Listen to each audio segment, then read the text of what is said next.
গন্ডাছড়া গঙ্গানগর দুটি থানার পুলিশের চোখে ধুলো দিয়ে বহিরাজ্যে গাঁজা পাচার করতে গিয়ে আমবাসা পুলিশের হাতে ধরা পড়ল বিপুল পরিমাণে শুকনো গাঁজা। এদিকে আমবাসা থানার পুলিশের কাছে গোপন খবর আসে একটি কমলা রঙের বিলাসবহুল গাড়ি যার নম্বর TR01BS0411। এই গাড়িতে শুকনো গাঁজা রয়েছে। সেই মোতাবেক আমবাসা থানার পুলিশ জেলা পুলিশের সরকারি বাসভবনের সামনে জাতীয় সড়কে ওঁত পেতে বসে। যথারীতি বিকেল ৫টা নাগাদ গাড়িটি আসতেই দাঁড় করিয়ে তাতে তল্লাশি শুরু করে। খবর দেওয়া হয় ডিসিএম কে।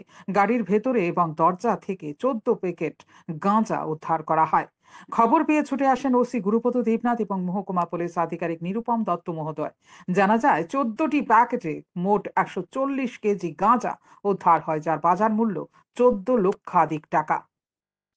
আপনারা জানেন গত ২৬ তারিখ ২৬/৭/২০২৪ আমরা একটা অপারেশন করেছি কোনো নাগাদে, এবং আজকে হলো ২/৮/২০২৪, মানে এক সপ্তাহের ব্যবধানে আমাদের কাছে একটা স্পেসিফিক ইনফরমেশন ছিল যে একটা ছোট গাড়ি, ৪ চাকার গাড়ি, গাড়ির নাম্বার ছিল নাম্বার TR01BS0411।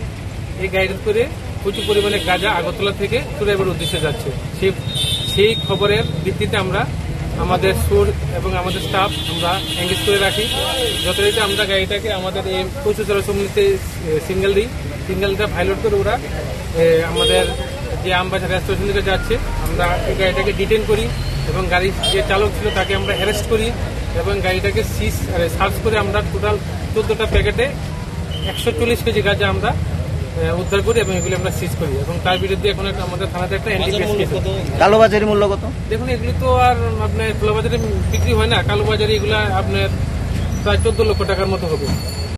এদিকে গাড়ির চালক সাদ্দাম হোসেনকে আটক করে পুলিশ তার বাড়ি সোনামুড়া থানাধীন ময়নামা এলাকায়। আগামীকাল ধৃত চালককে রিমান্ড চেয়ে আদালতে সোপর্দ করা হবে বলে থানা সূত্রে খবর। শান্তন